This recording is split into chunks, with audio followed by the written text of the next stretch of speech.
Yeah, I wish I was a little bit taller. I wish I was a baller. Hi beautiful, welcome to High Vibe Honey for the week of the 5th of August 2019. I'm your host, Gala Darling, and the cards this week are kind of telling me that this might be a week that has a few challenges in it.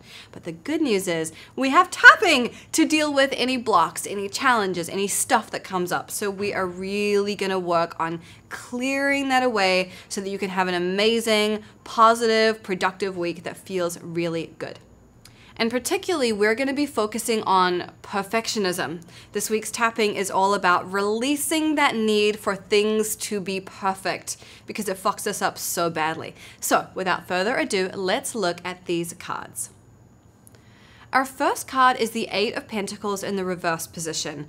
And literally this card is all about perfectionism. Now, perfectionism is kind of the thing that you say when you have a job interview and they're like, what are your worst qualities? And you lie your face off and you're like, oh, I'm a perfectionist. Like, I just have to have everything perfect, or like, I'm not satisfied. We all know that's not true, so stop saying it in interviews. But perfectionism is really something that can be great to a point, but ultimately perfectionism is just fear in another outfit. Perfectionism is actually procrastination. Perfectionism is usually being afraid of putting something out, putting your name on something, really finishing a project and putting all of your energy into it. When we claim the title of I'm a perfectionist, what we're really doing is delaying or putting off feeling of accomplishment and fulfillment and completion. We're avoiding being criticized because if something's not finished, it can't be criticized, right? We can make excuses all day long. And with perfectionism, we're really not giving ourselves the opportunity to finish something and fully close a chapter so we can move on to another one. If you're a perfectionist, you probably have that feeling where you have all these projects that are kind of half done and they're not really finished, and you got like 3/4 and then got distracted and did something else. And the problem with doing that is you're basically breaking little promises to yourself all the time. When you start something and don't finish it, you're kind of subtly eroding your self-esteem. And I know that sounds like maybe a reach, but it's actually true. When we don't finish things and we don't complete them and we don't allow them to be looked at by other people or to get feedback from other people, we're really hurting ourselves more than anyone. So this week, we're really going to be struggling with that a little bit. I think we're going to be feeling that, like maybe that fear of finishing and dressing it up as, well, it's not good enough, so I'm not ready, The problem is that if you never finish anything, you never get feedback on it, and that means that it'll never be able to get better. So usually the first time we do something, we're like kind of okay, but we mostly suck. And then the more we practice it and the more we hear about what we're doing well or what could be improved, then we get better and better.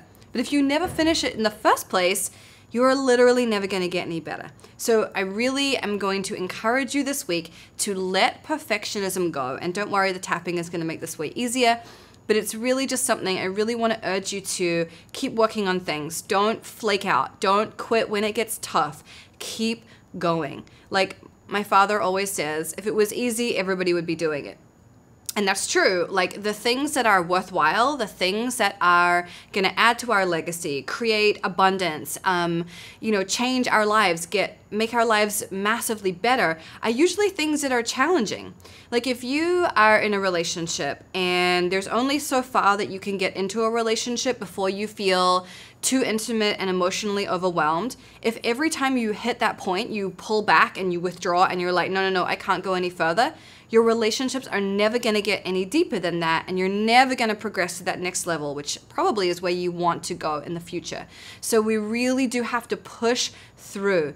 And often it's when we face our fears and we do the things that are difficult that we experience the most growth. So I really want to encourage you to just keep going this week and to commit to it even when it's challenging, even when it's tough. Our second card this week is the Ace of Wands in the reverse position. And this is really a carryover from last week. And the Ace of Wands in the reverse is about focusing on too many things and being like, should I focus on this? Should I do this? Da, da, da, da, da. And it also plays with the card we just had, where if your attention is scattered, then you're going to be tempted to be like, I'm just going to leave this for a bit and I'm going to work on this other thing. This week, I want you to really focus on one thing at a time. I know it's hard. This is the age of the eternal scroll. This is the age of a million distractions. This is the age of never being able to get more than 5 minutes of work done before you like stop typing and check your phone.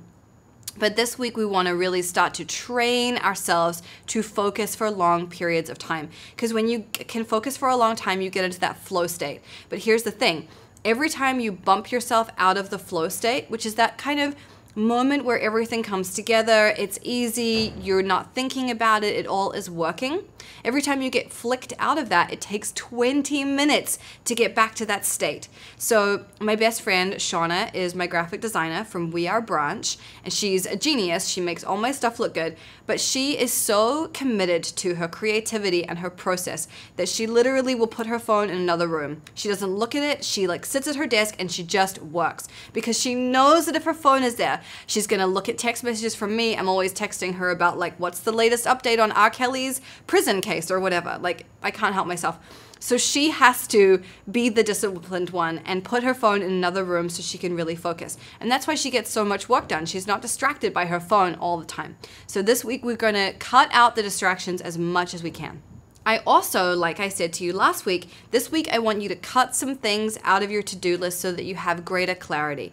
Go through your to-do list and ask yourself, is this really essential? Do I really need to spend my time doing this? Maybe you could hire a TaskRabbit to do this thing. Maybe you could ask a friend to do it for you as a favor and you throw them 20 bucks. Just go through your to-do list and see where you can really clean it up and refine it so that you can get stuff done this week. Our third card of the week is Death in the reversed position. Now, people freak out when the Death card comes up. They're like, oh my God, is it the end of me and my life and my relationships and my job? No. The Death card is actually a really great card. It's about transformation. It's about something ending so that you can evolve and flourish and become this beautiful new person. It's like the phoenix rising from the ashes. It's actually a really positive card, even though it seems terrifying because it's usually like some skeleton riding a horse or some shit like that. However, Death in the reverse position is about resisting transformation, resisting change, holding on to fear because you're like, I'm not ready for this, I don't want to do this, I'm not ready to change, I'm too freaked out. So what I'm inviting you to do this week is to just gently like pry your fingers off your fear that you are clutching so hard. And I think this really ties in with the perfectionism that we were talking about earlier. This is about just letting it go, surrendering, taking a deep breath, and realizing that it's not going to be as bad as you think it is. And even though most of us are petrified of change and just want to like plant our feet in the mud and stay there for as long as possible, that's not how we're going to get to the places we really want to get to.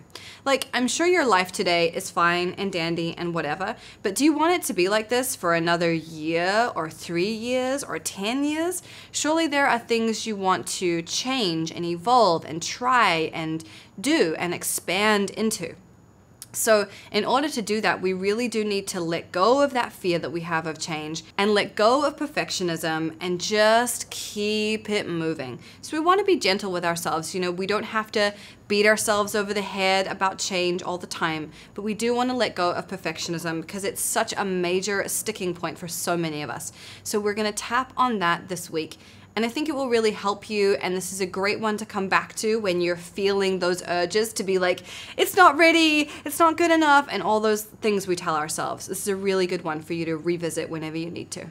So here we go with this tapping. Get really hydrated, drink some water, and we are going to start on the top of the head. I would like to think that I am a perfectionist. Perfectionists have a good reputation. They get everything done. They're really efficient. And they always do things just the way they're supposed to.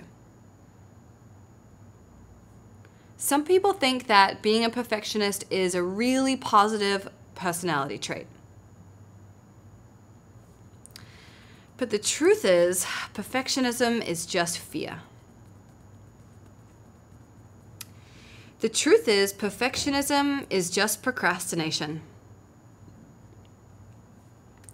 Because as long as we keep on talking about how we're such perfectionists and kind of painting ourselves as if we're some efficiency saint, we are actually not getting things done. We are actually not completing projects. We are not allowing ourselves to hear any feedback.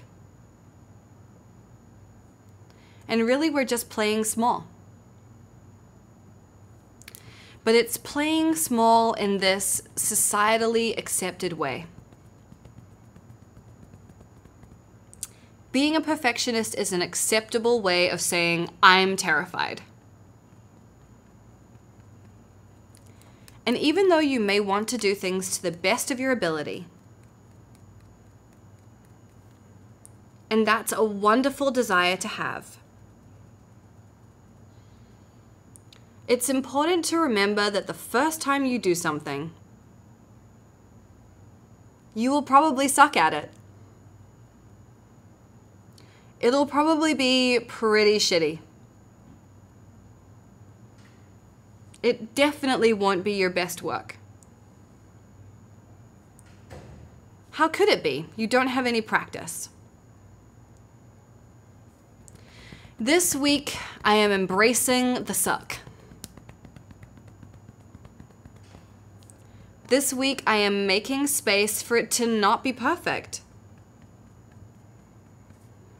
And to let go of the need for it to be spotless. In fact, even the best in the world do not do things perfectly. They fuck up. They make mistakes. Sometimes they do kind of a shitty job. That is just how it goes. And in fact, the more stuff you make,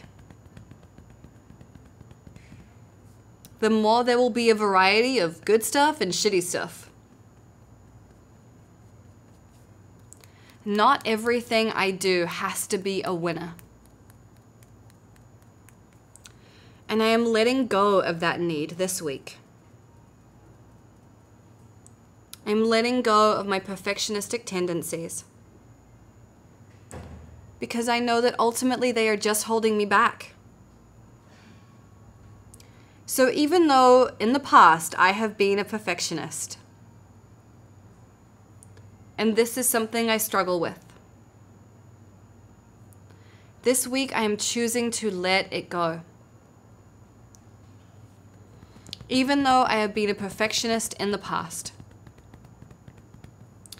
I still deeply and completely love and accept and forgive myself.